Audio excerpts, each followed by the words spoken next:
Selamat sore pemirsa, senang sekali Lembaga Penyiaran Publik TVRI Stasiun Maluku kembali hadir menjumpai Anda dalam program Maluku Bicara. Seperti biasanya, kami akan memperbincangkan dan juga mendiskusikan hal-hal menarik yang terjadi di sekitar kita, di Maluku dan sekitarnya selama kurang lebih 90 menit ke depan. Berbicara masalah pemberantasan narkoba di Maluku sampai hari ini masih cukup rumit memang. Karena berdasarkan data di tahun 2019 Maluku ini masih menduduki peringkat ke-7 secara nasional angka penyalahgunaan narkoba tertinggi di Indonesia. Hal ini juga didukung dengan fakta yang belum lama ini ada 11 desa di Maluku yang masuk dalam zona merah peredaran narkoba dan juga terungkapnya jaringan peredaran narkoba yang ada di balik jeruji. Pemerintah melalui badan terkait kemudian harus bekerja ekstra keras nih untuk memberantas penyalahgunaan narkoba dan juga penyebarannya di daerah ini. Lantas, bagaimana strategi Badan Narkotika Nasional di Provinsi Maluku? Sudah efektifkah upaya BNN sejauh ini untuk berdiri dan juga melawan penyebaran dan juga penyalahgunaan narkoba di Provinsi Maluku? Kemudian bagaimana juga upaya lapas kelas 2 Ambon untuk kemudian memperketat pengawasan di dalam lingkungan lapas agar tidak terjadi lagi dan juga tidak ditemukan lagi jaringan peredaran narkoba di balik jeruji? Dan bagaimana juga peran Direktorat Narkoba Polda Maluku dalam mengentas penyebaran narkoba di Provinsi Maluku? Semuanya akan kita diskusikan sore ini kurang lebih 90 menit dalam program Maluku Bicara dengan 3 orang narasumber yang sudah hadir di studio TVRI. Meski kita akan mulai diskusi ini dengan 2 narasumber terlebih dahulu sembari kita menunggu kedatangan dari Kepala BNN Maluku yang sudah dalam perjalanan menuju ke studio TVRI. Kami akan perkenalkan dulu sudah hadir di studio TVRI dan akan menjawab semua pertanyaan saya tentang bagaimana strategi pemberantasan dan juga tantangan pemberantasan narkoba di Maluku. Ada Kepala Lapas Kelas 2 Ambon, Bapak Saiful Sahari, AMD IPSOS MH. Selamat sore Pak Saiful. Selamat sore, Mbak. Sehat Pak? Alhamdulillah sehat. Terima kasih banyak Pak Saiful di tengah-tengah kesibukan sudah menyempatkan diri untuk hadir dan juga tentu saja akan ada banyak sekali informasi yang akan diberikan oleh Kepala Lapas Kelas 2 Ambon dan juga menjawab semua pertanyaan kita terkait segala hal tentang pemberantasan narkoba di Maluku. Ada juga salah satu narasumber saya, Direktorat Narkoba Polda Maluku, Kompol Shores P. Siahaya. Selamat sore Pak Shores. Selamat sore. Selamat datang di studio TVRI. Sehat Pak? Sehat-sehat. Terima kasih banyak. Seharusnya sudah bergabung di sini nih Pak Saiful dan Pak Shores, Kepala BNN Provinsi Maluku. Tapi nampaknya setelah kami kontak dalam perjalanan juga ke sini, kita akan mulai saja diskusi kita sore hari ini sembari kita menunggu kedatangan BNN yang sebenarnya punya peranan sangat penting untuk memberikan informasi tentang tantangan pemberantasan narkoba di Maluku. Sebelum kita bicara jauh lebih spesifik lagi, saya mau tahu dulu nih pandangan dari masing-masing narasumber dari Pak Saiful maupun Pak Shores tentang sebenarnya separah apa sih Pak permasalahan narkoba di Provinsi Maluku. Kita mulai dari Pak Shores dulu deh. Siap. Ya, terima kasih. Selamat sore semua pemirsa. Kalau kita Polda Maluku, Direktorat Polda Maluku dari tahun 19 sampai dengan tahun 21 itu kita untuk kasusnya itu berjumlah 123. Kemudian ada tahun 2019, kemudian tersangkanya itu ada 160. Kemudian tahun 2020 itu 143, itu naik.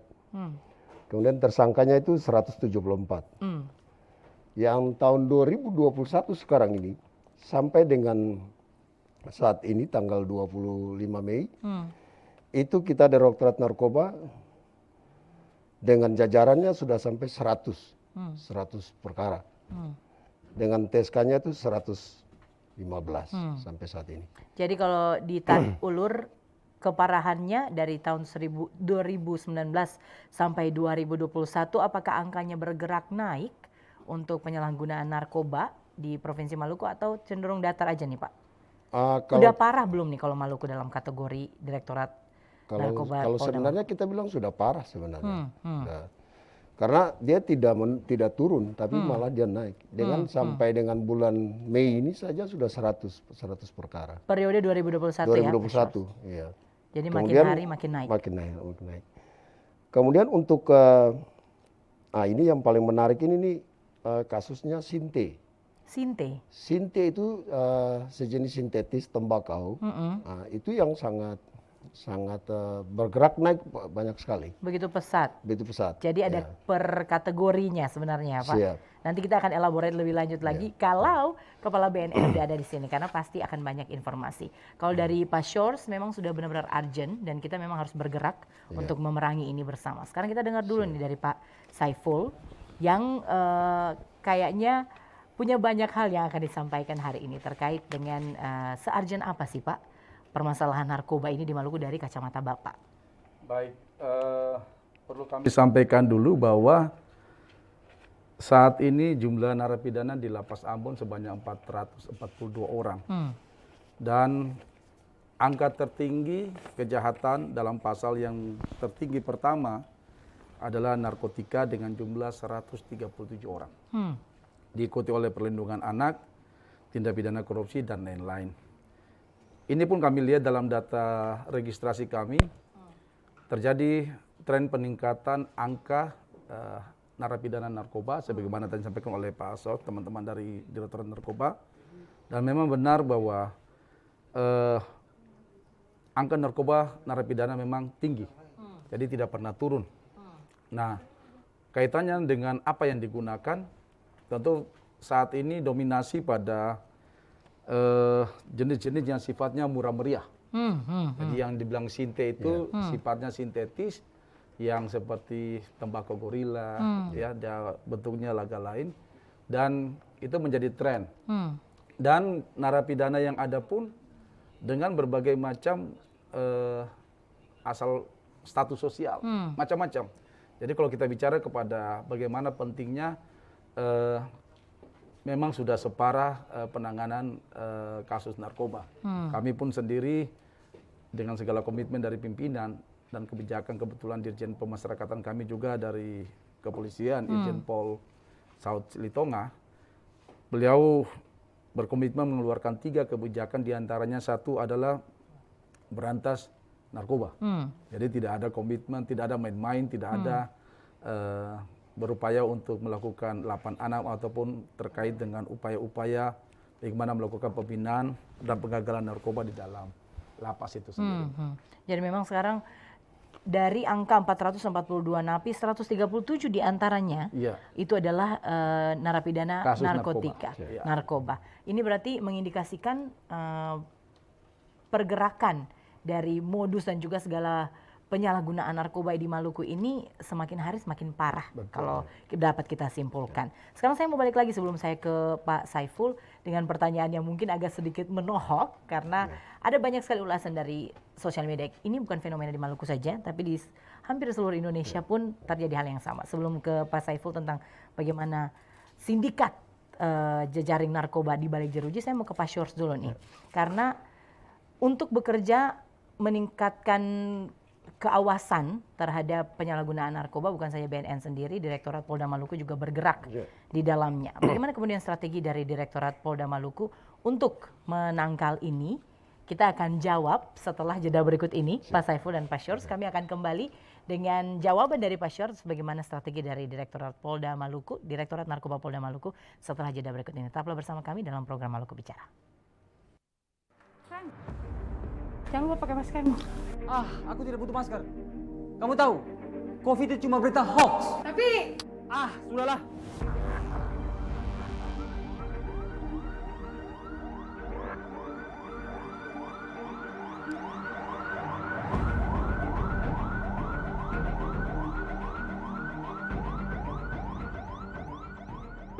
Saya bersyukur karena bisa sembuh dari COVID-19. Sejak itu, saya senantiasa mengikuti anjuran pemerintah, menjaga jarak bila berada di luar rumah, mencuci tangan dengan sabun dan air mengalir. Jangan kendor, disiplin pakai masker bila bepergian. Selalu meningkatkan imun dengan berolahraga. Mari kita menjaga diri dari COVID-19 dan tetap mengikuti anjuran pemerintah. Ingat itu.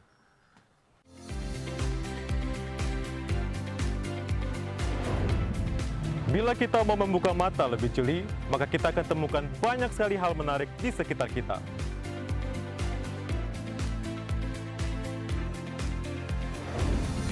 Kami tantang Anda untuk menemukan hal-hal menarik itu.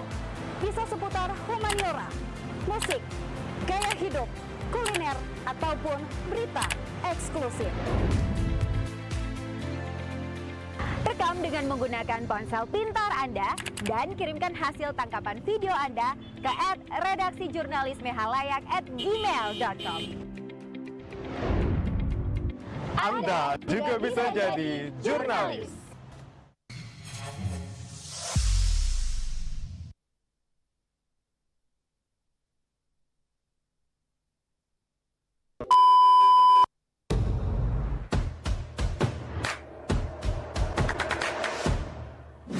Pakai masker. Pakai masker. Jangan anggap remeh corona. Pakai masker. Mari beta bilang, sayang keluarga. Mari pakai masker. Katong lawan corona. Beta sayang Aledong, Aledong sayang beta. Katong semua pakai masker. Orang pintar pakai masker. Mari katong pakai masker. Kami jago pakai masker. Mari katong saling melindungi dengan pakai masker. Pakai masker. Pakai masker. Pakai masker. Pakai masker.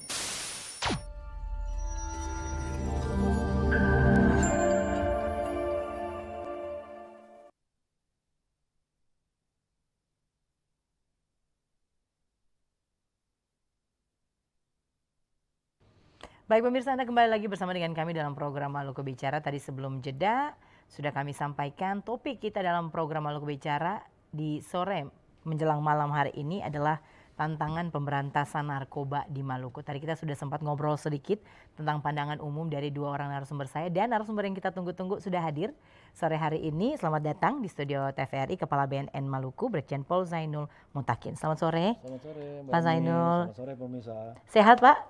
Alhamdulillah sehat. Terima kasih banyak Pak Zainul, di tengah-tengah kesibukan sudah berada bersama dengan Pak Saiful juga Pak Shores. Kita akan membicarakan hal yang benar-benar penting tentang bagaimana semua orang bersatu untuk memberantas narkoba di Provinsi Maluku. Tadi sebelum jeda saya sudah bertanya kedua orang narasumber saya ke pandangan umum nih sebenarnya. Karena kebetulan yang paling punya peranan penting di sini adalah BNN, maka kita akan tanya dulu ke Pak Zainul tentang pandangan umum Bapak. Sebenarnya se-urgent apa sih Pak masalah narkoba di Provinsi Maluku? Udah segitu parahnya kah? Boleh dijelaskan sedikit? Terima kasih Mbak Eni, tapi saya ralat dulu. Bukan BNN yang penting, tapi teman-teman semuanya semua penting. Oke, silakan Pak Zainul. Baik, terima kasih Mbak Eni dan seluruh pemirsa TVRI yang saya cintai. Kalau bicara narkoba, dampaknya ada 3. Yang pertama, Mbak Eni, rumah sakit, kedua penjara, ketiga kuburan. Apa dampak pentingnya di sini? Jadi ketika bicara 3 dampak tadi, hasil penelitian Universitas Indonesia, LIPI dan BNN 3 tahun terakhir, bahwa angka bicara rumah sakit yang kita selamatkan untuk rehabilitasi itu 15.263 orang. Di Maluku 7.889 orang yang berhasil kita rehabilitasi, dan di tahun 2020 hanya 65 orang saja. Dan bicara penjara, di 3 tahun terakhir ini 115.934 orang yang sudah diproses. Di tahun 2019 sampai dengan hari ini ada total 4.989 orang. Pak Presiden Jokowi di 2 tahun terakhir dalam statementnya menyatakan bahwa Indonesia darurat narkoba. Di mana angka per tahun 107.071 orang, Mbak. Kalau dibagi 365 hari, yang meninggal dunia dari 107.071 orang adalah setiap hari 293 orang. Setiap hari selama setahun? Iya, berarti baku saing ini dengan COVID. Nah, bagaimana strategi kita? Kita punya ada strategi yang 3. 3 strategi BNN Provinsi Maluku.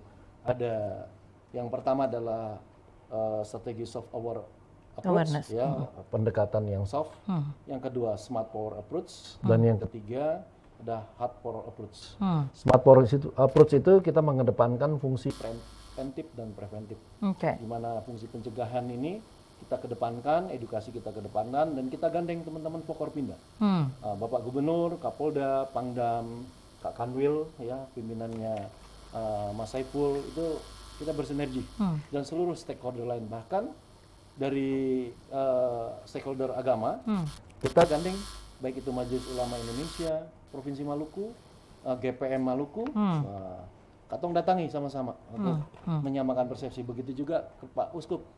Dan di situ sangat efektif sekali khutbah-khutbah Jumat maupun hari Minggu kita titipkan, baik itu di masjid-masjid yang berada di Maluku maupun dari gereja-gereja. Nah, kalau kami lihat prevalensi pelanggaran narkoba di Bumi Maluku ini banyak angka produktif, Mbak ini. Di angka umur usia 15 tahun sampai 40 tahun. Nah, angka itu tentunya kita gandeng juga pada Kepala Dinas Pendidikan, Pemuda, dan Olahraga selain dari stakeholder tadi. Dan sangat efektif, di mana strategi soft power approach itu kita gandeng smart power approach itu menggunakan teknologi, baik itu sarana televisi ini, media sosial, dan kita dibantu sama teman-teman media sosial untuk bisa mempublikasikan, mengekspos edukasi-edukasi kepada masyarakat. Dan Mbak ini tahu nggak, kalau di tahun ini berdasarkan data Pak Kakanwil Kumham Provinsi Maluku, 3 ranking besar tahanan napi, ya. Kalau bahasa kita apa, warga binaan. Warga binaan itu di Maluku ada 3 ranking besar. 1, kasus tindak pidana pelecehan anak, itu tertinggi. Nah, yang kedua narkoba, yang ketiga korupsi. Pertanyaan besarnya, ada apakah di Bumi Raja-Raja Maluku seperti ini? Nah, tentunya degradasi moral ini saya sampaikan kepada Pak Gubernur dan seluruh Forkopimda, termasuk Ketua MUI dan Kakanwil Departemen Agama yang menaungi seluruh agama yang ada di Maluku ini. Mari kita tersentuh.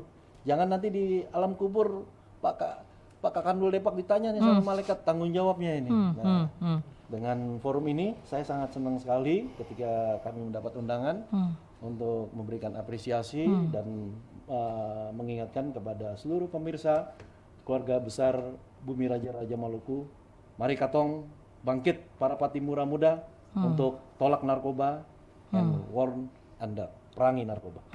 Berarti dari penjelasan singkat Pak Zainul ini kita berada di posisi urgent sebenarnya, karena dari jumlah warga binaan yang masuk tadi juga dengan kasus narkoba juga cukup tinggi, dan dengan segala macam yang terjadi, narkoba ini juga masih menjadi salah satu persoalan serius yang kemudian harus kita sikapi bersama. Tadi sudah saya tanyakan ke Pak Saiful dan Pak Shores tentang pandangan umum. Tadi saya sempat bertanya juga, tapi belum dijawab sama Pak Shores. Saya tanya dulu ke Pak Zainul sebelum dijawab sama Pak Shores dan juga Pak Saiful. Pasti 3 orang narasumber saya ini punya peran masing-masing dalam pemberantasan narkoba di Bumi Raja-Raja. Strategi kalau dari BNN yang paling gampang, strategi dari BNN untuk menyesuaikan dengan Provinsi Maluku, karena kita juga daerahnya kepulauan nih kan Pak Zainul, jadi agak sulit mungkin untuk berkoordinasi. Strategi dari BNN seperti apa? Ya, tadi saya sampaikan strategi pendekatan kita ada 3, soft power approach, ya, upaya preventif dan preventif. Yang kedua adalah smart power approach, yaitu pendekatan teknologi, edukasi, dan yang ketiga ini baru hard power approach, yaitu pendekatan hukum. Efektif nggak Pak? Law enforcement kita sangat efektif. Di mana saya masuk kurang lebih di bulan awal November 2020, sampai hari ini jaringan narkoba sudah kita bekerja sama dengan teman-teman Kanwil Kumham, Polda, ya, sudah 4 jaringan yang kita ungkap. Yang jaringan antar provinsi dari Kampung Ambon Jakarta sampai dengan Ambon Maluku, di mana pernah kita mungkin melihat para pemirsa di media, ada 2 sepasang laki muda dari Jakarta sampai di bandara tertangkap oleh teman-teman BNN dan teman-teman Kanwil Kumham, TNI dan Polda. Perempuannya bertelur narkoba. Itu artinya bawa 250 gram sabu. Kalau dikali 3 juta sudah berapa, Mbak? 750 juta. Nilai di sini ya, nilai di sini. alhamdulillah berkat kerjasama teman-teman ini, kami kontak Pak Kakanwil, kontak Dir Narkoba dan Pak Saipul karena ada kita biasa, Mbak, saring duduk ngopi lah, ngopi baik perkara dinas maupun non dinas. Itu kita bisa ungkap kasus itu. Begitu juga sampai di Tual, yang dibilang katanya kampung narkoba di salah satu desa itu, kita ungkap bekerja sama dengan teman-teman Polri, teman-teman TNI untuk bisa menjaring bandar-bandar narkoba tersebut. Dan dampaknya luar biasa. Bahwa sekarang nih Sabu nih grafiknya turun, larinya tadi makanya saya dengar Pak Saipul banyak ke barang bukti arahnya ke Sinte. ganja ganja sintetis. Mungkin Mbak Erni ingat dulu ada di medsos pilot mau masuk security door, jalannya miring-miring itu karena ganja gorila itu ganja sintetis. Dan apa namanya kasus yang ranking pertama paling banyak Sabu ini drastis menurun, larinya ke ganja sintetis sama ganja. Dan tentunya kita tahu barang-barang itu barang yang sangat susah dan dengan situasi ekonomi pandemi sekarang ini juga berdampak. Nah, ini kita harus kita jaga peredaran narkoba ini untuk kita perangi bersama. Katong semua bergandengan tangan. Kita bangkit para Marta Tiahahu muda, para Pati Murah muda untuk satu persepsi tolak narkoba. Itu, Mbak. Kalau tadi ada 3 strategi dari BNN, kalau dari Direktorat Narkoba Polda Maluku, strategi apa yang kemudian digunakan, Pak? Jadi kalau Karena katanya gini, saya pernah dengar satu quotes yang bilang, pemerintah otoritis ini pinter tapi pengedar jauh lebih pintar. Jadi gimana nih strategi dari Direktorat Narkoba Polda Maluku? Jadi memang provinsi kita ini kan kepulauan. Jadi kalau mereka lewat laut itu memang agak susah untuk kita pantau. Tapi kalau lewat udara itu lewat ekspedisi laut udara itu kita bisa pantau karena kita kerjasama sama mereka. Sehingga kalau ada barang yang memang dicurigai seperti itu, mereka langsung sampaikan ke kita. Begitu juga kita kerjasama dengan Bea Cukai. Yang paling banyak itu adalah sinte, ya, sintetis itu. Itu sekarang meningkat. Untuk kita tuh sekarang meningkat sekali. Baru yang melakukan itu ya rata-rata umur produktif, umur 18 ke atas. Itu banyak dia lari ke anak sekolah, SMA, tingkat SMA. Ada juga yang masih SMP ada. Kemudian anak-anak kuliah karena murah. Sinte itu murah sekali, dapatnya murah. Kalau sabu agak mahal, ganja juga sudah mahal. Dengan adanya sinte yang begitu murah, dia pesan lewat internet saja, aplikasi itu dia pesan itu udah bisa dapat. Sehingga kita bekerja sama dengan mereka dengan seperti JNE itu kita koordinasi sama mereka. Jadi kalau ada itu mereka udah sampaikan ke kita. Jadi itulah kerjasama dengan seperti itu kita mengatasi supaya jangan mereka melakukan. Tapi harus ada peran dari orang tua. Orang tua itu harus jaga betul-betul, jaga perhatikan anak. Ada kebanyakan orang tua kita di Maluku ini menganggap anak kita itu baik di rumah. Tapi tidak tahu di luar itu dia bergaul dengan orang, kan orang tua tidak tahu. Sehingga peran orang tua itulah yang harus betul-betul mengkontrol anaknya. Karena dengan yang sekarang kita tahan banyak itu adalah itu sinte. Ya, sinte yang kita tahan banyak. Sehingga peran orang tua itulah yang membantu kita, yang polisi maupun BNN itu untuk kita mengurangi seperti itu. Jadi karena majunya teknologi itulah yang membuat anak-anak itu ya udah dia main gadget, dia lihat oh ini ada ini pesan ini dia pesan. Padahal dia tidak tahu itu salah. Memang sinte sekarang ini kita belum bisa di IKES itu belum bisa tes urin. Tetapi untuk mentes bahwa benar itu adalah ada termasuk tumbuhan ganja itu seperti tembakau gorila itu, makanya itu ada. Jadi kebanyakan mereka tidak tahu bahwa sinte tidak bisa dicoba, tapi ternyata tidak. Sinte itu bisa langsung diproses. Jadi langsung kita bawa ke lapor, hasilnya ya bisa langsung keluar kita dan langsung kelihatan keluar juga. seperti itu.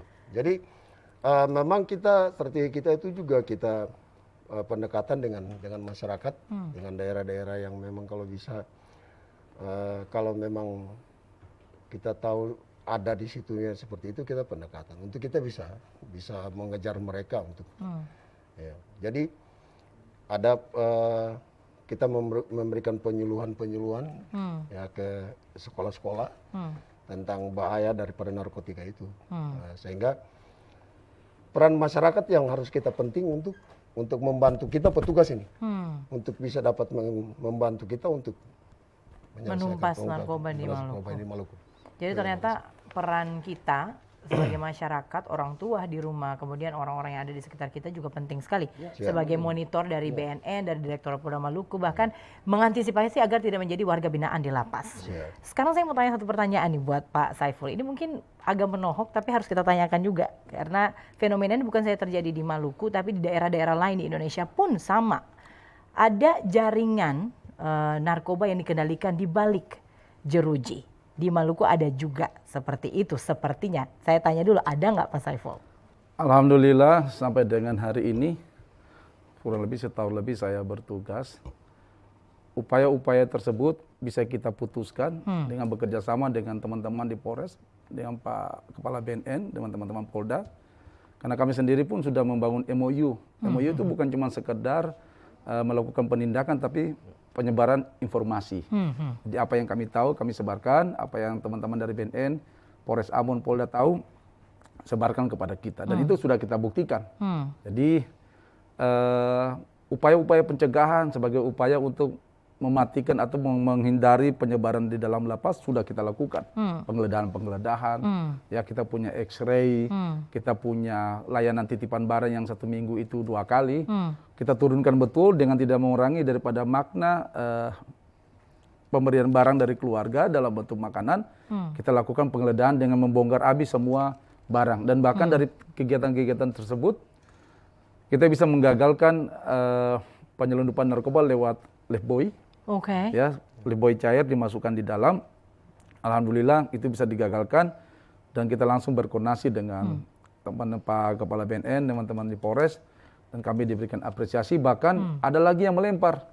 Jadi segala cara mereka menempuh yang tadi bilang sama Mbak Eni bahwa mereka lebih pintar, memang iya. Mereka melempar masuk ke dalam areal blok dan kita sudah melakukan penggalangan intelijen di dalam. Jadi kita memang dari jumlah pegawai yang hanya sekitar 90, sementara isi sebanyak itu kita harus mampu melakukan penggalangan dengan mereka. Jadi teori-teori intelijen kita pakai, kita lihat barang yang masuk itu dilempar itu harus bertuan dalam rangka law enforcement dan pro justisia. Jadi ketika mereka ambil, sudah ada informan kita, jalan, kita tangkap, kita giring, kita lakukan pemeriksaan, kita koordinasi dengan teman-teman di Polres, kita lakukan pro justisia dan penyerahan barang bukti. Jadi itu sedini mungkin kita cegah, sedini mungkin, dan itu sudah banyak kita lakukan di lapangan, termasuk terutama dengan Pak Kepala BNN dan jajaran sudah kita lakukan. Jadi intinya memang tidak ada di Lapas Ambon, kita komitmen tidak ada ruang untuk memberikan kesempatan kepada jaringan narkoba harus berada di dalam. Jadi sistemnya diperkuat.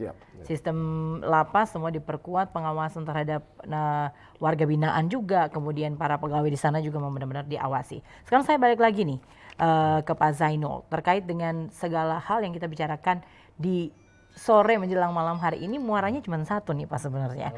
Setelah strateginya sudah kita jelaskan, sudah dijelaskan oleh Bapak, kita tahu dulu nih Pak sebelum lebih jauh angkanya nih. 2 tahun terakhir kasus penyalahgunaan narkoba di Provinsi Maluku ini seperti apa kalau dari pantauan BNN? Kalau dari penjelasan Pak Shores, dari data yang dimiliki oleh Direktorat Narkoba Polda Maluku, dia makin hari makin naik. Data yang dimiliki oleh BNN seperti apa nih Pak? Kita urgent banget. Angkanya seperti apa? Terima kasih Mbak Eni. Sebelum masuk ke angka tersebut, saya mengingatkan bahwa Presiden sudah mengeluarkan instruksi Presiden nomor 2 tahun 2020 tentang cara tim terpadu aksi pencegahan dan pemberantasan narkoba di Bumi Maluku ini, khususnya teman-teman Forkopimda luar biasa. Kita bersama-sama membentuk tim terpadu ini melalui SKEP 313 Bapak Gubernur Maluku. dan di breakdown oleh para OPD, dinas-dinas, sampai dengan teman-teman dari instansi vertikal, baik Kanwil Kumham, dari Polda telah dibentuk tim terpadu. Bahkan ada Majelis Latupati, itu kita gandeng. Ya, jadi tidak hanya instansi vertikal maupun horizontal, tapi yang kearifan lokal di Maluku ini, di mana raja-raja menandatangani MOU. Benar Ya, difungsikan. tadi kita dengar Pak Kalapas sudah menyampaikan itu, ya betul. Dan kita memberikan apresiasi kepada teman-teman stakeholder, para raja-raja, para Kalapas yang telah berhasil seperti tadi mengungkap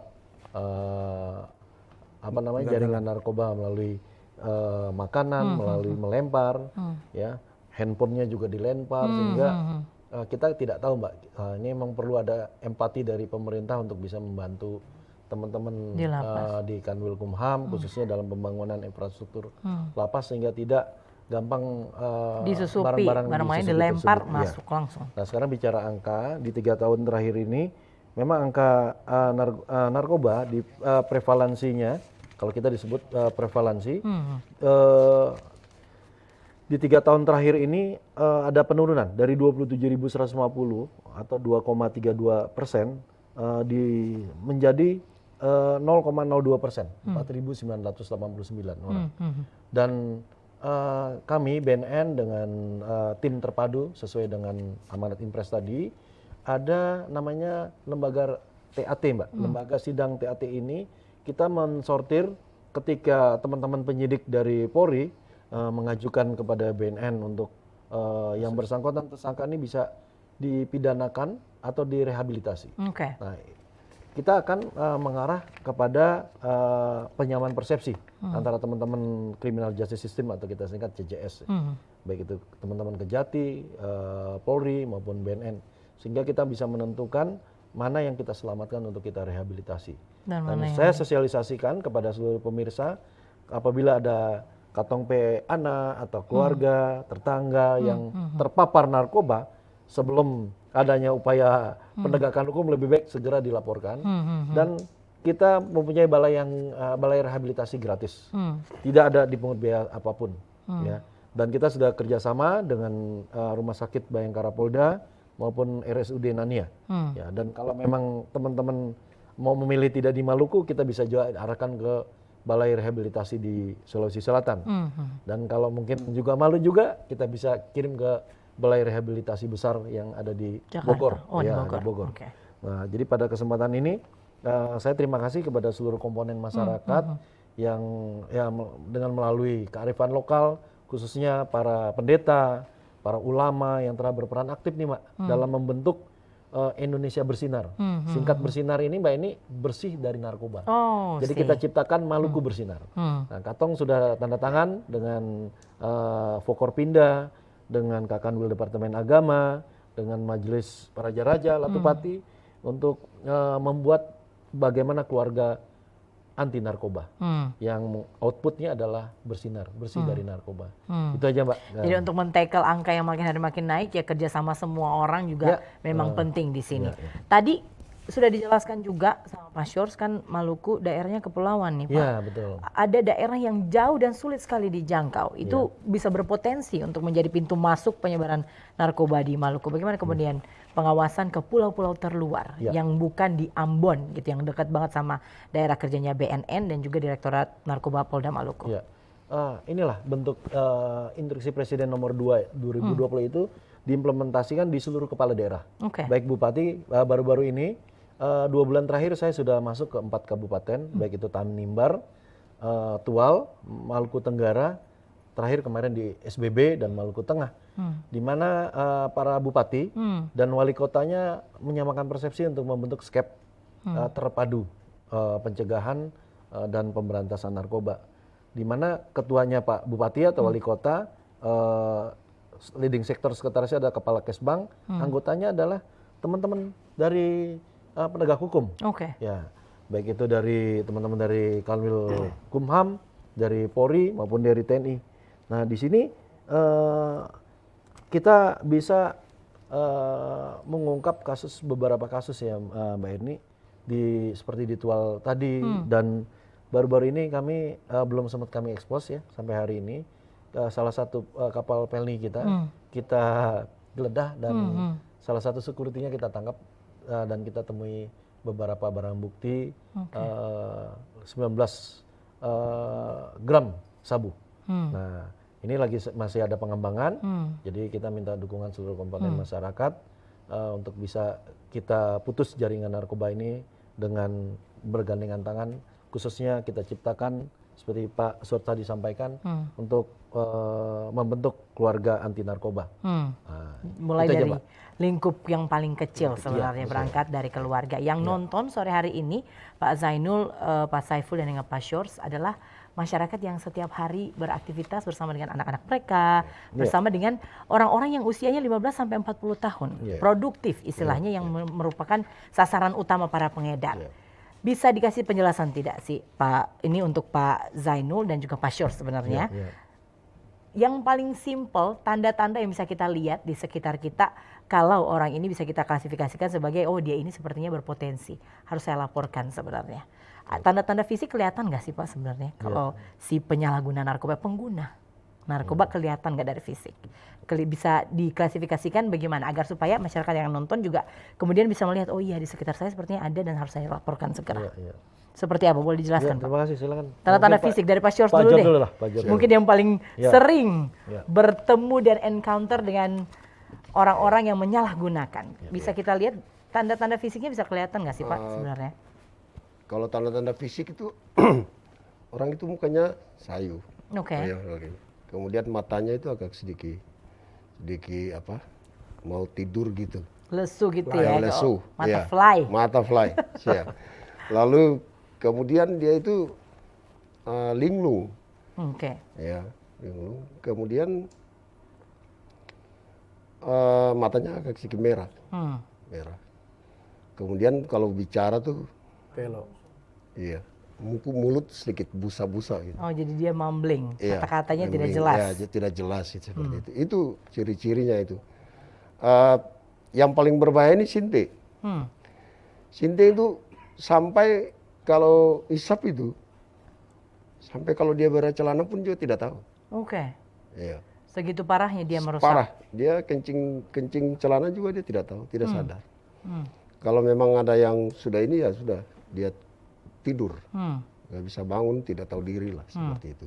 Jadi memang kalau misalnya terlihat tidak produktif berarti orang-orang yang ada di sekitar. Kalau kita cium mulutnya kalau tidak bau minuman keras, ya udah. Berarti seperti itu, terindikasi. Terindikasi. Ada yang mau ditambahkan, Pak Zainul sebelum saya? Ya, ini kayaknya lebih banyak pengalamannya Pak Syors. Saiful nih Pak. Pak Saiful bisa jelasin. Oh bisa? Nanti boleh. baru saya. Boleh. Pak Saiful mungkin ada yang mau disampaikan. Ciri-ciri. Alumni Lapas Cibinong. Senior. Jadi saya punya satu kisah tentang ketika tugas di Jakarta di Cipinang. Narapidana di Cipinang itu dengan jumlah isi yang 4.200. Tiap hari dia ajan. Ternyata itu pengguna itek atau putau. Bisa dibayangkan mereka dalam beraktivitas seperti itu. Nah, ciri-ciri itu kita bisa lihat tiap hari. Perubahan perilaku itu nampak. Menyendiri, yang tadi bilang oleh Pak Syors, wajahnya lesu. Ya, makanya kenapa mereka itu dimasukkan di dalam program rehabilitasi. Ya, rehabilitasi sosial, bukan rehabilitasi medik. Dan itu pun kita kerjasama dengan BNN. Jadi rehabilitasi itu kita lakukan dalam rangka mengembalikan, memindahkan kebiasaan dia yang buruk menjadi kebiasaan yang baik, tertib dan produktif. Buang itu narkoba, masuk dengan dunia yang baru, dan ini sudah kita lakukan 3 generasi atau 3 tahapan. Tahun kemarin kita sudah lakukan 120 dan sekarang 60 lagi. Jadi itu pun sinerginya ada. Ada asesmen dari teman-teman asesor di BNN, ada psikolog, ada lagi dari ustadz, ada para pendeta, dan kita dokter, kita siapkan juga dari Angkatan Darat, TNI Koramil, untuk memberikan wawasan kebangsaan dalam rangka menciptakan rasa nasionalisme bahwa narkoba ini bukan hanya merusak dirinya, tapi merusak bangsa ini, generasi. Jadi paling tidak ada rasa, iya ya, kata ini kalau bawa masuk ini, Indonesia itu bisa jadi rusak karena ini. Dan itu sudah jalan, jadi mereka setiap tahun bulan pertama, kita asesmen mereka dan kita tes urin. Kemarin kita sudah tes urin lagi tahap kedua, di pertengahan, alhamdulillah 60 orang itu negatif. Nanti lagi di akhir lagi seperti itu. Dan setiap kita lakukan itu, termasuk pegawai juga kita akan tes urin. Itu sudah menjadi agenda. Dan setiap tindakan-tindakan yang terkait dengan impres itu kita lakukan, kita punya operator yang wajib mengisi pada aplikasi itu, sehingga teman-teman di BNN bisa tahu bahwa lapas pun melakukan upaya-upaya P4GN tadi, mengantisipasi penyalahgunaan gelap narkoba di dalam lapas. Jadi intinya memang kami kenal betul karena tiap saat, tiap hari dengan mereka dan bisa melihat perubahan seperti apapun bisa. Malas mandi, ya, lihat pemalas, muka mata merah, badan tiba-tiba turun drastis. Nah kita rubah betul. Nah itu butuh psikolog, butuh penguatan. Karena kembali kepada fungsi lapas itu sendiri ya kita harus melakukan pembinaan. Dan kalau kita tidak melakukan pembinaan dan dia tidak punya itikat baik, ya kita akan lakukan upaya yang lebih baik. Misalnya kita pindahkan dia dari sini ke tempat lain, berharap dia bisa sadar di sana. Karena mungkin di sini tidak bisa, kita lempar ke tempat lain biar dia bisa sadar di sana. Itu pun kita kerjasama. Teman-teman polisi, teman-teman BNN, kita selalu diskusi. Semua informasi, penyebar informasi, keluar ke dalam keluar, terus kita berbagi untuk bagaimana mengikat. Karena narkoba ini tidak bisa sendiri-sendiri, tidak bisa parsial. Betul. Butuh kerja keras, kerjasama kita semua, termasuk teman-teman masyarakat. Betul. Gitu, Mbak. Jadi setelah kita mengidentifikasi, sekarang saya mau bertanya sama Pak Zainul, Pak Saiful sama Pak Syors, modus yang paling sering digunakan untuk penyalahgunaan narkoba di Maluku. Modus seperti apa? Agar supaya orang-orang yang nonton sore hari ini juga bisa kemudian alert. Oh ini sepertinya nggak bagus nih. Ini adalah di balik ini semua ada penyebaran narkoba. Modus yang paling sering digunakan saat ini. Ya. Terima kasih Mbak Eni. Saya menambahkan apa yang disampaikan Pak Zort sama Pak Saiful dulu. Boleh Pak, Mbak Eni yang pertama, di mana ciri-ciri khusus tadi sudah banyak disampaikan beliau. Saya hanya menambahkan sedikit. Ini ada ciri-ciri yang paling mudah adalah di mana dia yang tadinya baik, itu malah sebaliknya. Baik itu dari sisi ideologi, khususnya agama, yang tadi dia mungkin rajin ke gereja, ke masjid, dia sudah anti, atau mungkin berkurang sama sekali. Yang kedua, bicara ekonomi, yang tadinya dia mungkin di rumah ini ekonominya baik, sekarang udah terganggu, ya sering jual ini, jual itu, bahkan dicuri. Nah, pencurian dalam keluarga. Dan yang kedua, kekerasan dalam rumah tangga, KDRT. Nah, ini bisa terjadi. Nah, dari ciri-ciri yang disebutkan dari teman-teman tadi dan saya ini, tentunya kami himbau kepada seluruh pemirsa TVRI di Maluku dan sekitarnya, ketika ada hal yang mencurigakan tadi, segera laporkan kepada kami, ya, ke BNN maupun ke Polri, untuk kita selamatkan dia ke Balai Rehabilitasi. Ya, tentunya melalui TAT atau sidang asesmen dulu, sehingga yang bersangkutan kita rekomendasikan apakah ke Balai Rehabilitasi yang ada di Maluku atau di luar Maluku. Nah, yang berikut yang modusnya Pak. Modusnya, kebetulan BNN ini sudah komitmen di mana kita kerjasama dengan teman-teman penegak hukum. Jadi apabila ada modus operandi mengarah narkoba seperti yang biasa kami tangani di BNN ini, memang diarahnya kepada kurir ke atas, Mbak. Kurir untuk dan jaringan narkoba. Di mana modus ini yang tadi saya sampaikan bahwa Maluku ini kepulauan, terdiri dari 1.340 pulau. Dan luasnya dari lintang timur ke barat itu 712.000 kilometer. Jadi 7 kali Pulau Jawa, Mbak. Luas banget. Dari Banten sampai ke Banyuwangi. Atau 2 kali Sumatera, dari Banda Aceh sampai ke Lampung, karena saya pernah dinas di sana. Jadi luar biasa dengan keterbatasan sumber daya, anggaran, dan SDM kami, kita harus mengawasi lubang-lubang tikus yang berada masuk di jalur tikus ini, baik itu lewat laut maupun lewat udara. Dan modus yang kita lewat udara memang sudah kita banyak kita ungkap, karena kita tidak juga dengan pengungkapan ini melalui konvensional, Mbak. Kita melalui teknologi IT, karena zaman now ini digital 4.0 nih, kita sudah nggak bisa lagi percaya lewat informan ini. Kadang-kadang informan banyak bohongnya daripada jadi kita teman-teman CJS ini, Criminal Justice System, udah sepakat kita gunakan teknologi untuk bisa track down. Kita tracking, kita profiling, kita identifikasi, lalu kita mapping bagaimana kita untuk bisa mengungkap kasus jaringan seperti yang kami ungkap bersama Pak Kakanwil Kumham dari Polda, dari jaringan antar provinsi di Kampung Ambon sampai dengan Di di Provinsi Ambon Maluku Maluku. ini, sehingga kita bisa ungkap, dan itu luar biasa Mbak, bahwa kami sejak berdirinya BNN di 2014, ya penegakan hukum tidak hanya satu pasal, ya maksud kami tidak pidana narkoba saja, tapi di 2021 di sini kami sudah menegakkan hukum tindak pidana pencucian uang. Seperti kasus beberapa tersangka yang berada di Pulau Seram, selain dia hukum pidana badan, kita sita rumahnya, kita sita kendaraannya, perhiasannya, kebunnya, dan sudah putus di Januari ini. Nah, kami terima kasih kepada teman-teman Criminal Justice System dan seluruh komponen masyarakat untuk bisa kita bersatu padu, kita miskinkan para bandar narkoba, dan bahkan Pak Kakanwil Kumham sudah merekomendasi, barusan bisik sama Pak Saiful nih, gimana Bang, kita taruh di Nusa Kambangan saja. Itu biar tahu Makin takut mereka. Makin takut. Dan kita udah kasih contoh. Betul. Nah, beliau sudah kasih contoh, dan dia juga punya sel isolasi loh. Jadi bandar-bandar yang bermain tadi, yang bermain-main sudah dikasih contoh sama teman-teman Kanwil Kumham, khususnya Pak Kalapas. Dan Pak Kalapas ini luar biasa, quick response dalam memberikan informasi. Begitu juga teman-teman dari Polda. Bahkan kami ketika ada informasi itu saling koordinasi dengan Polda, siapa yang nangani, silakan Polda gitu kan. Tentunya kita berikan kesempatan bagi jajaran Polres yang ada di bawah Polda. Dan ini luar biasa sinergitas kami dalam mengungkap modus jaringan narkoba di bumi Maluku. Itu Jadi, mungkin. selain melacak modus yang berpotensi ditutup semua jalannya, dikasih efek jerak juga sama Pak Saiful nih, agar supaya jadi pelajaran buat yang lainnya untuk take step further. Mereka udah takut gitu, jangan sampai dikirim ke Nusa Kambangan. Sekarang saya akan bertanya tentang tantangan nih dari masing-masing, dari BNN, kemudian dari Lapas, dari Direktorat Narkoba Polda Maluku untuk memberantas narkoba di Provinsi Maluku. Jawabannya setelah jeda. Jangan kemana-mana, tetap di Maluku Bicara.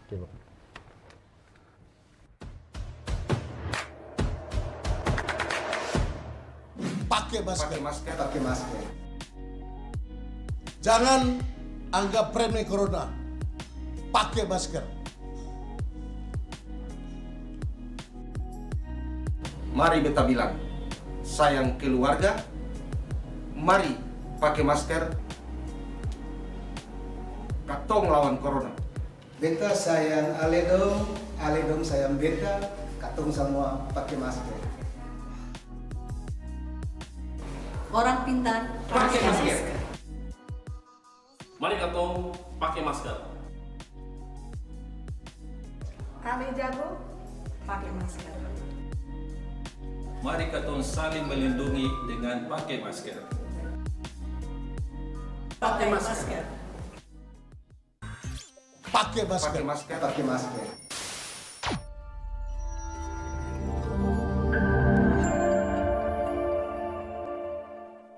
San, jangan lupa pakai maskermu. Aku tidak butuh masker. Kamu tahu, COVID itu cuma berita hoax. Tapi, Sudahlah.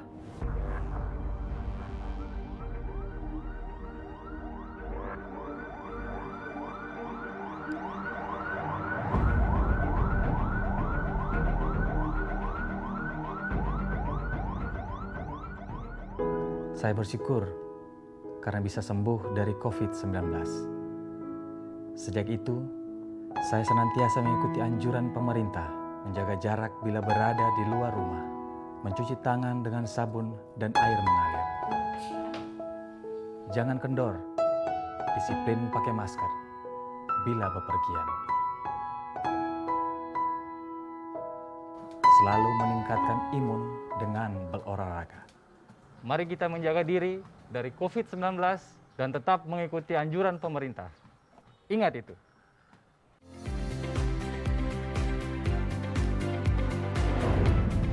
Bila kita mau membuka mata lebih jeli, maka kita akan temukan banyak sekali hal menarik di sekitar kita.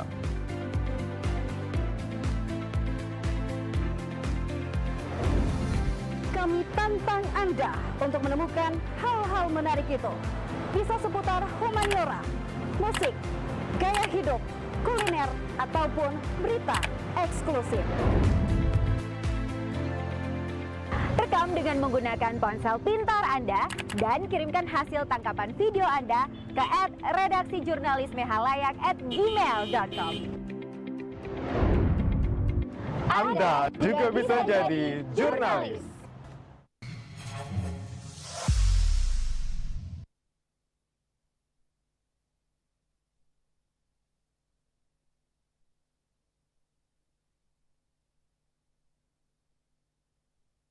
Saudara, Anda kembali lagi bersama dengan kami dalam program Maluku Bicara. Bagi Anda yang baru bergabung, kita sudah ada di 30 menit terakhir, di mana sore hari ini kita sedang berdiskusi tentang tantangan pemberantasan narkoba di Maluku bersama dengan Kepala BNN Maluku Brigjen Pol Zainul Mutakin dan juga Kepala Lapas Kelas 2 Ambon Bapak Saiful Sahri, AMDI PSOS MH, dan ada dari Direktorat Narkoba Polda Maluku Kompol Shores Yahaya. Sudah banyak yang sudah dijelaskan juga tentang modus, kemudian ciri-ciri fisik yang paling mudah teridentifikasi di sekitar kita apabila masyarakat juga bisa menjadi agen-agen yang akan membantu BNN, membantu Direktorat Narkoba Polda Maluku dan juga dari Lapas Kelas 2 Ambon untuk mengidentifikasi dan secara cepat melaporkannya agar supaya segala sesuatu yang terjadi ini bisa kita tackle dari awal, kita putus mata rantai penyebaran narkoba di tengah-tengah masyarakat. Tadi sebelum jeda saya sudah bertanya nih, banyak sekali yang sudah kita diskusikan selama kurang lebih 1 jam ini, tapi tentu saja dalam melaksanakan segala sesuatu pasti ada tantangannya.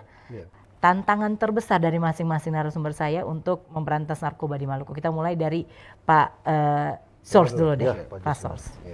Terima kasih Mbak.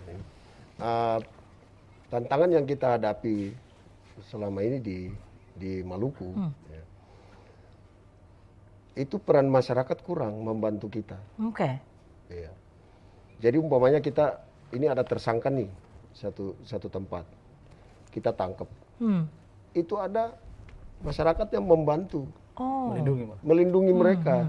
Ya, itu tantangan. Makanya peran serta masyarakat itu harus betul-betul memang membantu kita penegak hukum ini.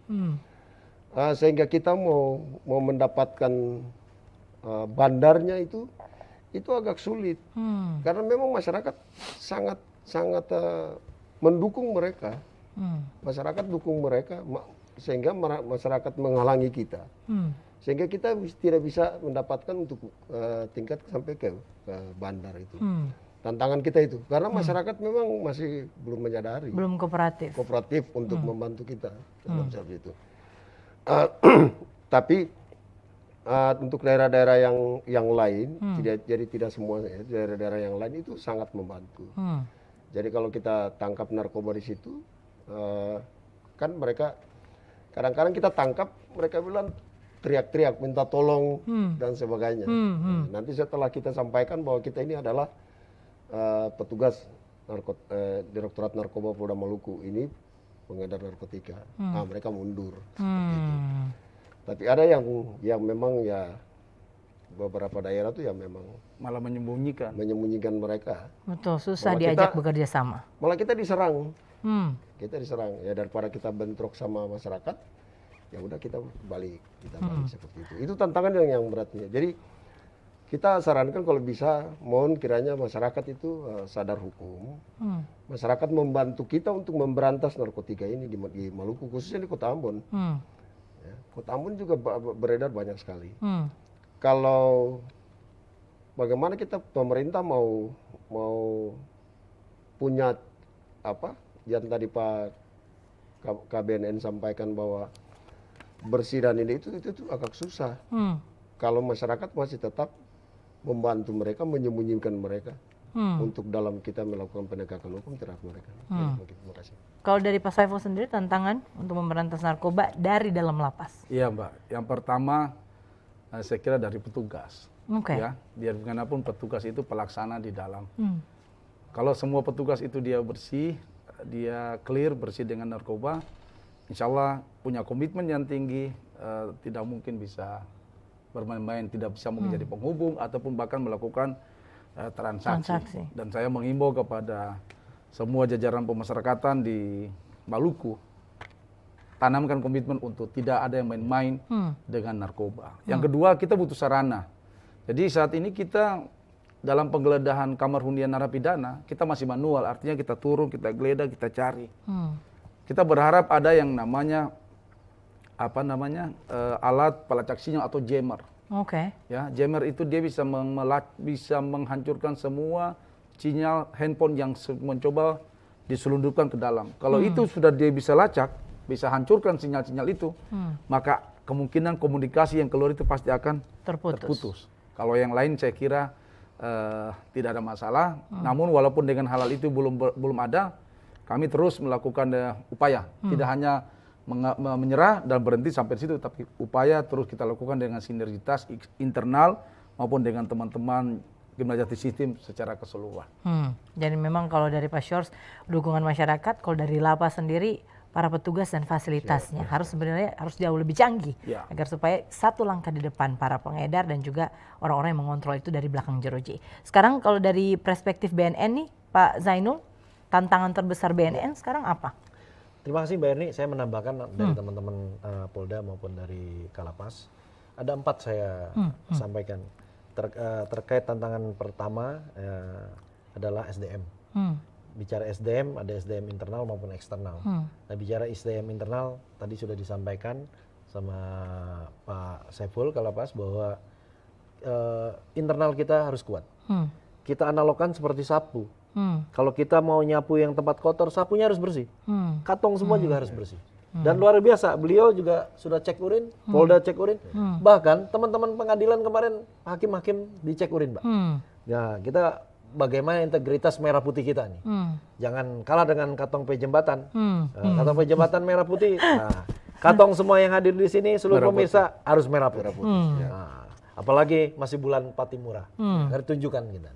Itu secara internal. Nah, ya. Yang secara eksternal tadi, Pak Jo sampaikan tadi, di mana ada masyarakat yang tidak didukung. Ketika kita mengungkap jaringan narkoba di Tual, itu 2 kendaraan dinas kita dihancurkan, Pak, oleh loyalitas mereka. Itu tantangannya. Tapi disinilah negara harus hadir, ya, di mana kejahatan itu adalah niat plus kesempatan. Jadi pada kesempatan ini, Katong kita putuskan niat, sudah ada niat, kesempatannya kita. Nah, kedua terkait dengan sarana prasarana. Tadi seperti disampaikan Pak Saiful, di mana di dalam lapas perlu adanya suatu alat yang bisa menjam. Nah, kita juga gitu, teknologi kita ini terbatas, di mana kita memapping, men-tracking para pelaku-pelaku kejahatan narkoba ini, mereka juga canggih-canggih seperti yang Mbak bilang. Nah, ini harus kita didukung dengan negara kita dengan situasi pandemi ini, anggaran kita banyak kena refocusing nih, banyak kena refocusing. Nah, bicara anggaran juga, di mana dengan keterbatasan ini, ya, dengan niat nawaitu kita yang ikhlas, kita bergandengan tangan, baik seluruh stakeholder, elemen masyarakat, tokoh agama, tokoh masyarakat, tokoh adat, tokoh pemuda, semua untuk bisa sama-sama Katong cegah narkoba beredar di lingkungan kita, ya, dengan membentuk kampung bersinar atau kampung bersih dari narkoba, terus kecamatan bersinar, sampai dengan kabupaten bersinar, kota Madya bersinar, sampai dengan provinsi Maluku bersinar. Nah, ini tentunya tidak bisa semudah membalikan telapak tangan. Apalagi situasi pandemi sekarang, Mbak, jaringan narkoba ini, kami sudah memapping beberapa zona, kita klaster. Ada zona merah, yaitu zona bahaya, waspada, siaga, dan aman. Nah, di mana dengan mengklaster ini kita memilah-milah mana desa-desa yang sangat rawan narkoba. Dan ada memang desa yang memang karena faktor ekonomi. Nah, disinilah pemerintah harus hadir, negara harus hadir. Yang pengalaman kami di Aceh, Mbak Erni, mindset mereka menanam ganja, dirubah menjadi menanam kebun sawit, memberikan peternakan. Nah, pemerintah ini di sini hadir. Betul. Begitu juga menggandeng CSR yang ada di perusahaan-perusahaan di Maluku ini. Nah, tapi ada juga sebaliknya, Mbak. Dia bukan faktor ekonomi. Ini yang bahaya, faktor iman. Dia ada salah satu tokoh agama yang Polres ungkap, kami BNN ungkap. Nah, ini yang sangat prihatin kan, makanya kami gandeng Pak Kepala Kanwil Depak, Provinsi Maluku, dan Ketua Sinode maupun Ketua MUI. Ini Katong punya tokoh agama ada yang ini faktor iman. Jadi bagaimana Katong P iman ini kita jaga. Ya, selain integritas iman kita. kunci pertama adalah iman bagi diri kita sendiri maupun dari katong pe keluarga. Nah, ini yang perlu kita menjadi tantangan. Jadi ada faktor SDM-nya, baik internal maupun eksternal, sarana prasarana, anggaran maupun metode. Nah, dengan letak geografis kepulauan kita tentunya agak butuh anggaran yang lebih daripada anggaran lebih dan sarana prasarana yang harus didukung. Gitu. Tapi alhamdulillah dengan keterbatasan ini kami seluruh Pokorpinda, TNI Polri, kepala daerah dan Kanwil Kumah bersinergi untuk bisa mengeliminir kekurangan-kekurangan tersebut. Ya kita minta doa dan dukungan dari seluruh permisa. Tadi karena tadi Pak Zainul menyinggung tentang pandemi COVID dan juga kemerosotan ekonomi juga, apakah pandemi COVID-19 karena dia mempengaruhi segala hal nih pandemi COVID-19. Apakah dengan pandemi COVID ini muncul modus baru, Pak? Atau masih sama seperti dulu? Ya, dulu orang dengan adanya perekonomian maju seperti mal-mal di sini banyak yang tutup loh, Mbak. Warung-warung tutup dan saya biasa langgan di rumah makan di salah satu mall di Maluku ini sudah tutup langganannya. Waduh, mereka bekerja di mana lagi untuk menghidupkan anak istrinya? Nah, jadi ada beberapa yang kita tangkap teman-teman Polres Polda tangkap ini dia karena faktor ekonomi itu. Karena dengan dulu mungkin menjual narkoba itu bisa 3 kali lipat keuntungannya, tapi resikonya easy money, uangnya gampang banget didapat. Nah ini ya makanya pemerintah harus berempati untuk bisa memberikan lapangan pekerjaan juga kepada para masyarakat yang memang kehilangan berdampak pada pandemi. Karena bicara kejahatan itu kan bagaikan dua sisi mata uang, Mbak. Betul. Sisi sebelahnya adalah faktor security, yang kedua adalah prosperity. Jadi ekonomi dan kesejahteraan ini bagaikan dua sisi mata yang tidak bisa dilepas. Betul. Ketika dia kesejahteraannya tadi sudah dipecat, sudah dirumahkan, dia mau nyari apa lagi nih? Betul. Ada yang jalan singkat, imannya tidak kuat, udahlah. Dia ada ambil yang nawarin pintas. narkoba sudah daripada jualan ini, mending jual narkoba aja, gitu. Nah ini yang kita prihatin. Jadi memang benar-benar harus hati-hati dan butuh peran kita semua. Kalau tadi masalahnya pas Shores adalah dukungan masyarakat, kemudian bagaimana solusi dari Direktorat Narkoba Polda Maluku untuk merangkul masyarakat agar supaya lebih kooperatif nantinya? Jadi memang tugas kita itu ya penegakan ya. Kita pendekatan dengan mereka, dengan tokoh-tokoh yang ada di situ.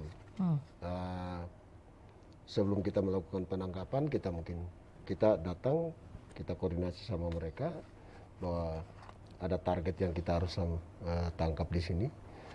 Itu mereka sangat-sangat simpati sekali sama kita. Jadi kita habis tangkap udah kita pergi. Tapi memang ada beberapa daerah yang memang sangat rawan bagi kita. Jadi kita harus berhati-hati juga dalam melakukan penangkapan. Kita punya strategi yang baik untuk bisa menangkap dengan mulus dan bawa ke kantor seperti itu. Jadi memang merangkul masyarakat adalah kuncinya. Kita merangkul kuncinya. Kemudian Pak Saiful, ada program khusus tidak yang dibuat di lapas untuk meningkatkan sistem kita agar jauh lebih safe, pengamanannya ditingkatkan, pengawasannya ditingkatkan. Ada lagi nggak Pak program-program tertentu yang menyasar narapidana atau warga binaan khusus narkoba? Iya, kami sudah memasang beberapa CCTV pada titik tertentu. Ya, jadi CCTV pada areal tertentu, ya kita sudah pasang, itu paling tidak untuk memonitor, itu yang pertama. Yang kedua, tidak bosan-bosannya kita mengingatkan terus kepada petugas pada saat pertemuan, apel pagi, termasuk juga narapidana pada saat apel sewaktu-waktu di halaman dalam. Kita tanamkan bahwa narkoba itu musuh. Yang sudah kemarin menggunakan, di sini tempatnya, di sinilah tempat merenung. Merubah diri. Jadi di dalam itu pun dalam konsep pembinaan kita berikan mereka kesempatan untuk berkarya. Kita berharap dengan pembekalan seperti itu mereka bisa menjadi bekal, menjadi modal dia untuk keluar nanti dan bisa mandiri di luar. Nah, permasalahannya nanti dia keluar di luar, kalau dia tidak punya modal, di situ juga butuh peran dari pemerintah daerah. Kalau kita semua yang selesaikan dan dia keluar, nanti kalau dia tidak ada pegangan ekonomi di luar, tidak ada pekerjaan, masuk itu lagi akan berulang kembali lagi. Ya, dan rata-rata faktor ekonomi lah yang menentukan mereka melakukan pemulangan. Tadi disampaikan oleh Pak KBNN, kondisi pandemik ini luar biasa. Kadang-kadang orang berpikir lebih enak di dalam lapas. Karena makanan berstandar, semua terpenuhi.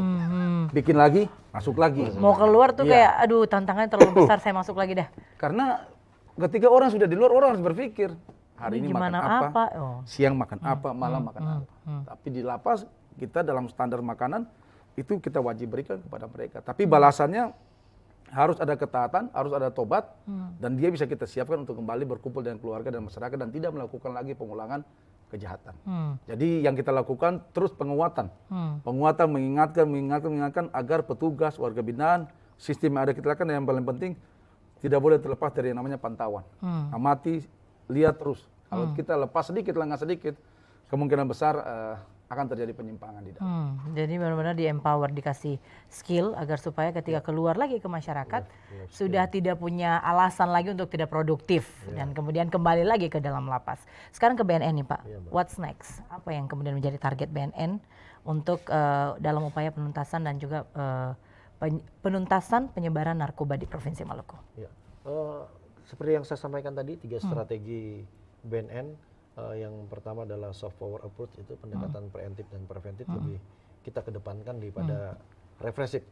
Jadi upaya represif atau penegakan hukum adalah upaya terakhir. Jadi bagaimana katong semua, seluruh komponen masyarakat, tokoh agama, tokoh pemuda, tokoh adat, dan seluruh stakeholder untuk bergandengan tangan untuk membentuk keluarga anti narkoba. Mulai dari bagaimana kemudian Pak respon masyarakat tentang program ini keluarga luar biasa. anti narkoba? Baik itu Bapak Gubernur, Pak Wali Kota, Pak Bupati, kami sudah MOU dan di beberapa kepala daerah yang sudah kami kunjungi selama ini, dan itu beliau quick respon ya, karena ini instruksi Presiden nomor 2 tahun 2020 tentang P4GN, dan di mana selain bentuk tim terpadu ini kita upaya pencegahannya tadi dari aspek ekonomi ini menjadi peranan penting untuk kita rubah mindset masyarakat yang tadi bermata pencarian dengan menjual narkoba ke mata pencarian lain, seperti tadi diberikan life skill ya, pelatihan-pelatihan, dan kami juga bekerja sama dengan Balai Latihan Kerja dengan BLK. Kementerian ya BLK, kita latih, jadi nanti dari lapas sudah dilatih, keluar pun kita memberikan kesempatan kepada yang bersangkutan untuk kita bela dan kita pantau. Teman-teman Polri ya melalui Babin Kamtipmasnya, TNI melalui Babinsanya memantau sampai sejauh mana implementasi dia ketika sudah berada di masyarakat untuk dia bersosialisasi kepada masyarakat. Nah, yang outputnya adalah menuju keluarga yang bersinar, keluarga bersih dari narkoba. Itu aja Mbak. Targetnya adalah memenuhi target BNN, yaitu menciptakan keluarga bersinar, bebas dari narkoba. Satu lagi nih Pak, karena narkoba ini dia membawa dampak kerugian untuk semua hal, mulai dari diri sendiri, keluarga, lingkungan sekitar, negara pun dirugikan. Estimasi kerugian penyalahgunaan narkoba di Maluku? Iya, itu kalau bicara kerugian, kalau saya lihat dari kita di Maluku ini ada 3 barang haram ini beredar. Yang ranking 1 itu sabu, ranking 2 adalah ganja, ranking ketiga sinte tadi, ganja sinte. Kalau bicara sabu, kita lihat dari pelaku yang kita ungkap di 3 tahun di tahun lalu 4.989 orang, Mbak. Kalau 4.900 orang, 1 orang saja menggunakan sabu 7 gram. 1 gramnya 3.500.000, berarti sebulan 7 juta loh Mbak ini. Dan dikali 12 bulan, berarti 1 orang sudah menghabiskan 84 juta membakar barang haram ini. Nah, kalau dikali banyak jumlah tadi 4.989, totalnya adalah 119.000 gram lebih atau 120 kilo. Kalau harga di sini 120 kilo adalah 419 miliar. Itu kalau buat jalan udah berapa Mbak? Saya tanya sama waktu saya sosialisasi dengan Pak Wali Kota Ambon, saya bilang Pak Wali, kalau 419 M dibagi, saya ke pintu kota tuh ada pembangunan gereja 2 M. Sudah berapa gereja? Terus saya ke Mamala, sudah dapat berapa itu bikin ini? 1,5 lebih masjid.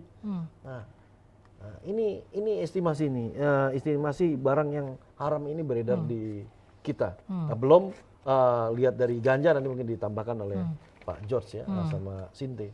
Tapi yang jelas, mari katong semua bangkit untuk tolak narkoba, kita perangi narkoba mulai dari diri kita dan keluarga dari kita keluarga. menuju keluarga bersinar. 4 miliar digunakan untuk 419. 419 miliar. Mbak. Itu Iya. adalah angka yang fantastis dan bahkan mungkin kalau dipikir-pikir kerja seumur hidup juga nggak dapat duit segitu. Tapi kalau penyalahgunaan narkoba ternyata angkanya sampai segitu. Kalau dari Pak Syors, Pak, estimasi kerugian, apakah Direktorat Polda Maluku punya datanya untuk Sinte dan ganja? Kalau untuk data memang ada, data saja. Tapi kalau untuk kita Estimasi kerugiannya, kerugian itu kita berapa banyak Sinte yang disalahgunakan? Kalau Sinte tahun 2019 itu 4,5518 gram. Ya. Kemudian tahun 2020 itu 401,29 gram. Kalau ganja, Pak? Kalau ganja ini tahun 2019 3,348,35 gram. Sedangkan tahun 2020 1,99,521 kilogram. Nah, tahun 2021 ini 180,05 gram. Jadi lumayan Ya, kalau lumayan. dikali. Kalau dikali saja Per gramnya angkanya juga cukup fantastis, ya, Pak. Dan fantastis, ini ya. sangat di luar akal sehat kita kalau misalnya kita hitung-hitung. Nah, di ujung acara Maluku Bicara di sore menjelang malam hari ini saya mau dengar dulu nih masing-masing dari 3 orang narasumber saya untuk menyampaikan sesuatu. Ini bukan closing statement sebenarnya, Pak, tapi menyampaikan sesuatu. Oh, sudah boleh closing statement, menyampaikan sesuatu kepada yang sedang menyaksikan agar supaya masyarakat juga tahu betapa pentingnya peran kita sebagai masyarakat untuk memberantas narkoba. Kita mulai dari Pak Syors dulu. Siap. Terima kasih. Selamat sore para pemirsa TVRI di Maluku. Kami menyampaikan bahwa mulai dari keluarga dulu. Keluarga, yang kecil dari keluarga. Kalau keluarga kita sudah bisa mengontrol anak-anak kita dan kita menyatakan bahwa kita keluarga itu perang narkoba, berarti itu dia melebar ke lingkup tetangga. Kemudian dia melingkup lagi naik. Pergaulan itu sudah harus di dalam diri, kita harus tekankan kepada anak-anak kita, saudara-saudara kita bahwa narkoba itu berbahaya. Narkoba itu sangat merugikan kita. Betul kalau di luar kadang-kadang orang berpikir kan uang kita. Tapi dia tidak tahu bahwa ada hukum yang bisa yang mengatur itu. Yang paling kasihan itu sudah ditangkap sama polisi. Kasihan anak-anak itu bagaimana? Datang menyungguk bapak di tahanan seperti itu. Jadi marilah dari keluarga kita dulu, kita sampaikan kepada keluarga kita dulu bahwa narkoba itu sangat berbahaya, sangat merusak. Sehingga kita harus perang melawan narkoba itu. Yang paling utama, tolong orang tua jaga anak-anak. Karena sekarang kita udah zaman now, kita udah punya gadget yang begitu canggih. Anak-anak kita itu lebih canggih daripada kita orang tua. Nah itu kontrol. Karena mendapatkan barang itu dengan Sinte itu dengan cara membeli dari lewat internet saja. Langsung barang itu terkirim. Barang itu terkirim. Sehingga tolong kami mohon kiranya dari para orang tua, masyarakat, sehingga dapat membantu kita Direktorat Narkoba Polda Maluku, baik pun itu BNN, untuk bisa kita mencegah narkoba itu masuk ke dalam diri kita, dari keluarga maupun lingkungan. Terima kasih. Terima kasih Pak Syors. Pak Saiful silakan closing Ya, statement. kepada pemirsa pada sore hari ini, terutama pada keluarga besar Kementerian Hukum dan HAM, khusus lagi pada jajaran petugas pemasyarakatan, mengingatkan kembali jaga komitmen, jaga integritas untuk jangan sekali-kali bermain dengan narkoba baik dalam saat penugasan maupun dalam saat di rumah. Yang kedua kepada keluarga narapidana atau warga binaan yang saat ini berada di luar, mari dukung Lapas Ambon dan jajaran pemasyarakatan semua untuk jangan mencoba-coba untuk dengan niat sengaja maupun tidak sengaja mengisi barang-barang narkoba dalam titipan barang yang ada, karena terus akan kami awasi dan terus akan kami lakukan upaya-upaya preventif untuk mencegah.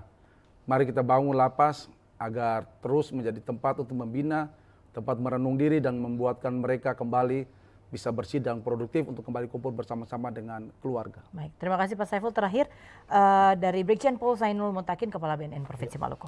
Terima kasih Mbak Erni.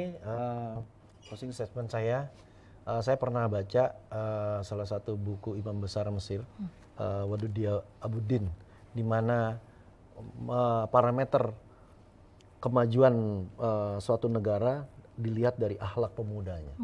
Nah, di mana dibalik, jadi ada salah satu skenario besar yang kita tidak tahu, di mana untuk menghancurkan suatu, ini penjahat narkoba nih Mbak. Salah satu menghancurkan suatu negara, hancurkan akhlak pemudanya. Jadi kuncinya bagaimana katong semua di bumi Raja-Raja Maluku ini kita bersatu padu untuk kuatkan iman dan takwa kita. Ya, mulai dari diri kita dan keluarga untuk membentuk keluarga anti narkoba. Lanjut ke level ke atas menjadi kampung atau desa atau negeri anti narkoba atau yang kita sebut negeri bersinar, bersih dari narkoba, dan seterusnya sampai dengan Maluku provinsi bersinar.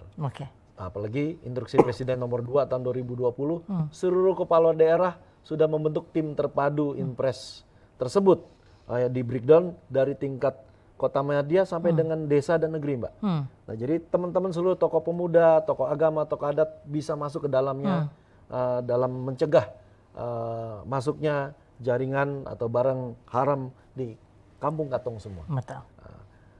Kita bangkit para Patimura Muda Maluku, kita selamatkan bumi Raja-Raja Maluku menuju Maluku bersinar. Terima kasih. Terima kasih banyak Kepala BNN Provinsi Maluku, Kepala Lapas Kelas 2 Ambon, dan juga Direktorat Narkoba Polda Maluku. Terima kasih Bapak-Bapak untuk kerja kerasnya.